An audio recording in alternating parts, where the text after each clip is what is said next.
नमस्कार दोस्तों। आज हम जानेंगे हिंदी भाषा की जो भाषाएं हैं, उपभाषाएं हैं और बोलियों के बारे में।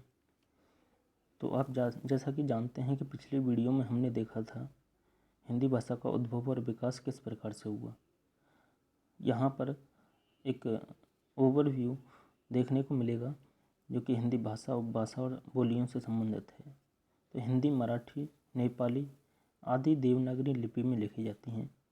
अर्थात जो हिंदी का क्रम कहाँ से आया, सबसे पहले आई थी संस्कृत, उसके बाद पाली, उसके बाद प्राकृत, फिर अपभ्रंश।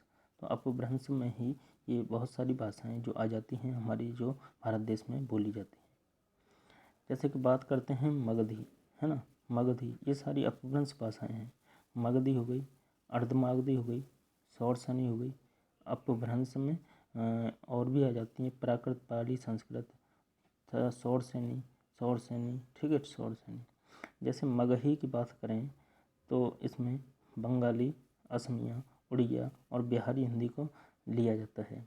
जबकि अर्धमागधी, यहाँ से क्वेश्चन बनते हैं कि मगधी, मान लीजिए तो उड़िया जो भाषा है कहाँ से आई, तो ये मगधी से, ठीक है।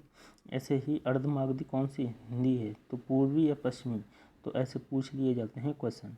अर्धमागधी कौन सी हिंदी है, पूर्वी हिंदी। वहीं मगधी में अवधी, बंगाली और छत्तीसगढ़ी ये भी आ जाती हैं। तो शौरसेनी में क्या है कि गुजराती, पंजाबी और पश्चिमी हिंदी शौरसेनी भाषाएं कहलाती हैं, उपभाषाएं कहलाती हैं। तथा ब्रजभाषा, है ना।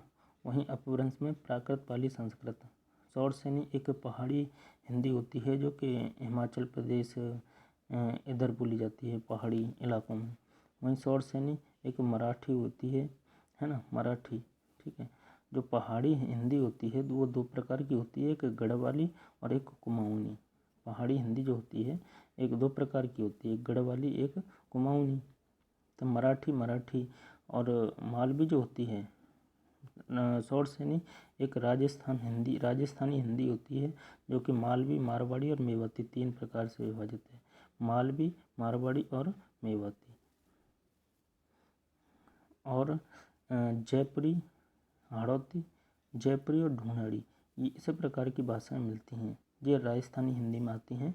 मालवी, मारवाड़ी, मेवाती, जयपुरी, हाड़ौती, जयपुरी, है ना, और ढूंढाड़ी ये राजस्थानी हिंदी है। मराठी की मराठी हो गई। तथा पहाड़ी हिंदी की बात करें तो दो प्रकार की, गढ़वाली और कुमाऊनी, ठीक है। अपभ्रंश की बात करें तो प्राकृत, पाली और संस्कृत। वहीं शौरसेनी इधर की बात करें गुजरात क्षेत्र की तो गुजराती, पंजाब क्षेत्र की तो पंजाबी और पश्चिमी हिंदी, ठीक है। जहाँ पर इधर पश्चिमी हिंदी में आ जाती हैं ब्रजभाषा, खड़ी बोली, हरियाणवी, कन्नौजी, दक्षिणी। तथा पूर्वी हिंदी की अगर बात करें तो पूर्वी हिंदी या पूर्वी क्षेत्र में बोली जाने वाली कह सकते हैं, जैसे अवधी, बंगाली, छत्तीसगढ़ी।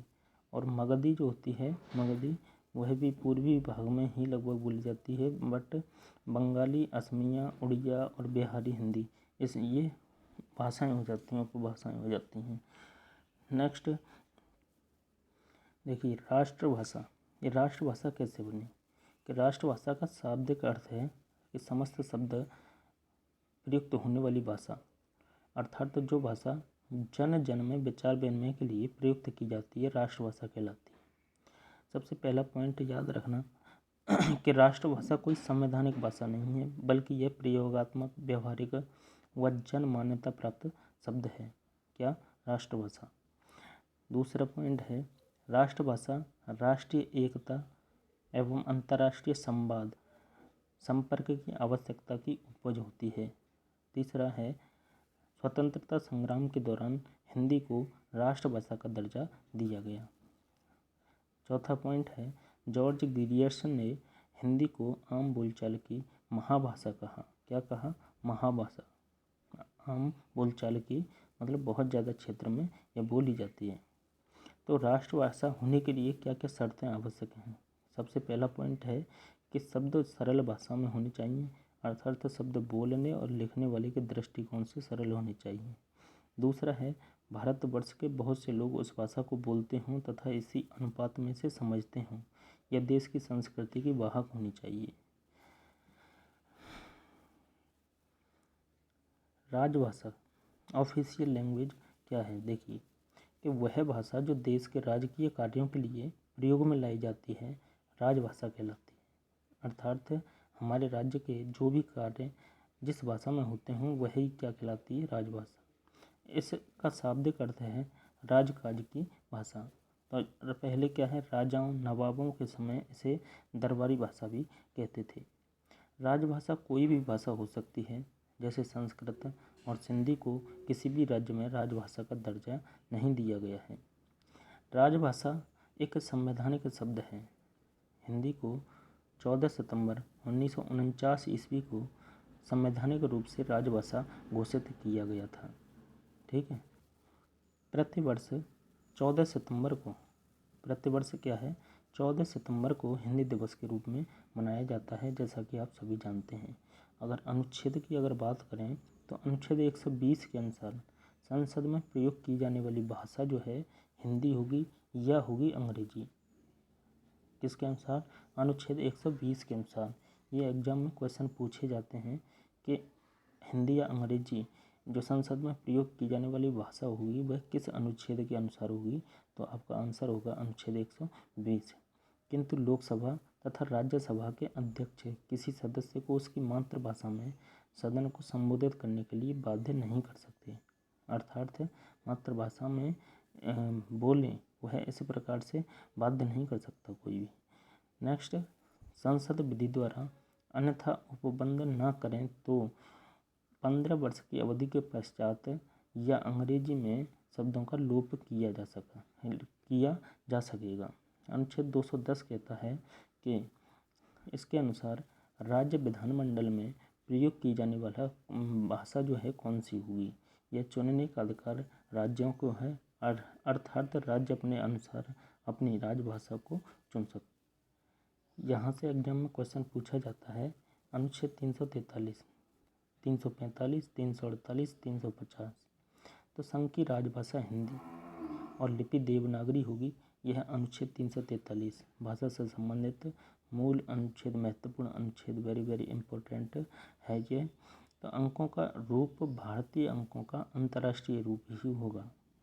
जबकि 345 अनुच्छेद कहता है कि इसके अनुसार राज्य की भाषा, प्रादेशिक भाषा या हिंदी न होने पर ऐसी व्यवस्था होने पर अंग्रेजी ही बनी रहेगी। अर्थात जो भी कार्य हिंदी में नहीं किए जाएं वो अंग्रेजी में ही किए जाएंगे। अनुच्छेद 348 के अनुसार उच्चतम न्यायालय, उच्च न्यायालय और संसद और राज्य विधानमंडलों में विधेयकों और अधिनियमों के लिए प्रयोग की जाने वाली भाषा, यदि किसी भाषा का प्रावधान न हो तो अंग्रेजी में उपयुक्त कार्य लिए जा सकते हैं। अर्थात क्या है कि अंग्रेजी को भी मान लिया गया है कि अगर कोई भी कार्य हिंदी में ना हो तो अंग्रेजी में कर लिए जाएं।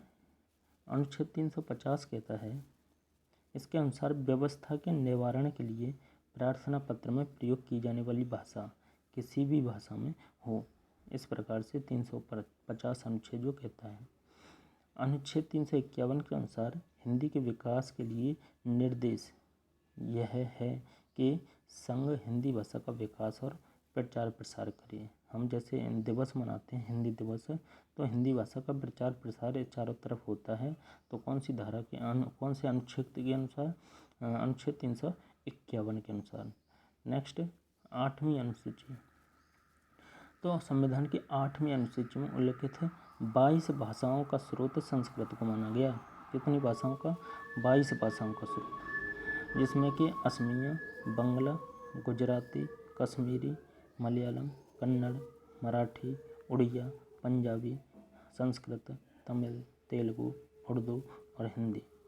ये 22 भाषाएं संविधान की 8वीं अनुसूची में उल्लेखित 22 भाषाएं मानी जाती हैं। क्लियर?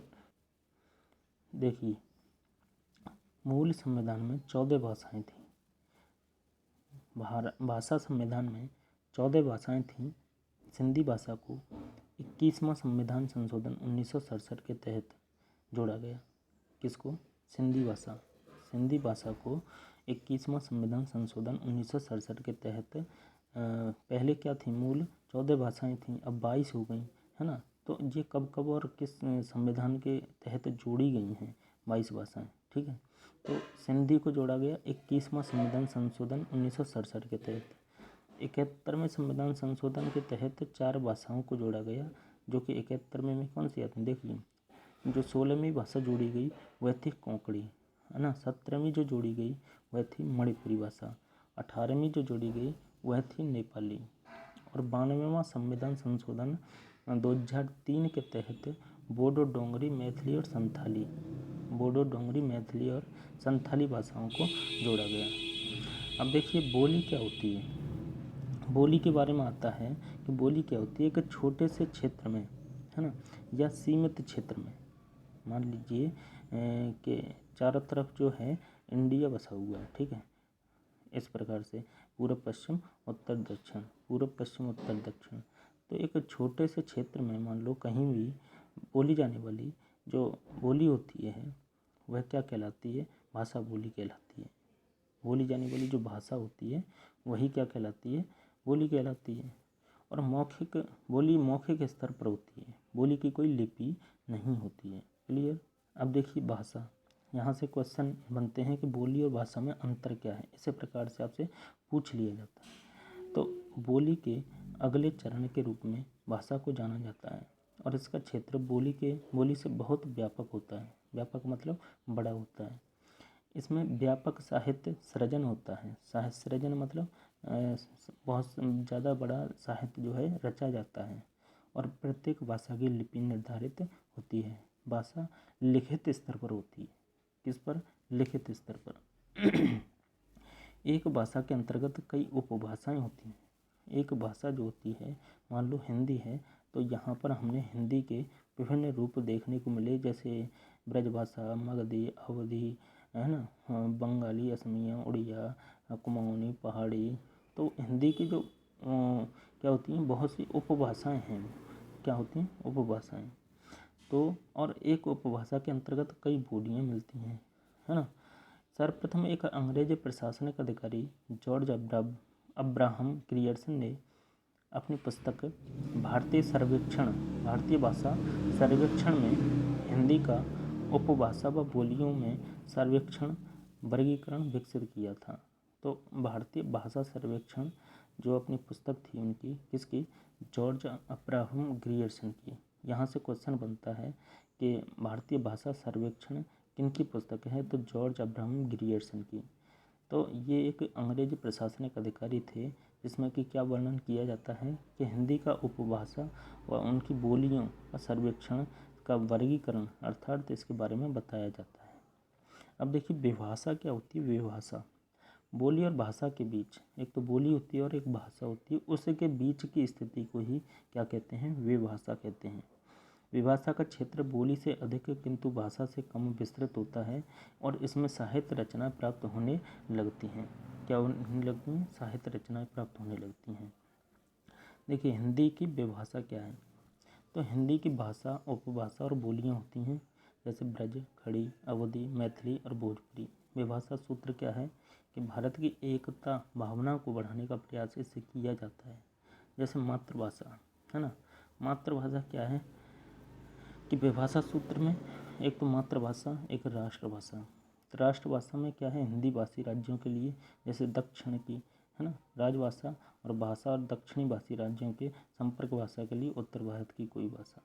या कह सकते हैं कि जिस भाषा में आचार विचार मतलब आपस में बात करते हैं, खड़ी बोली जो लिखते हैं वह देवनागरी लिपि में ही लिखी जाती है। मुख से कोई ध्वनि निकलती है तो वह अक्षर कहलाता है और अक्षर का लिखित रूप ही वर्ण कहलाता है और वर्ण के समूह को ही क्या कहते हैं?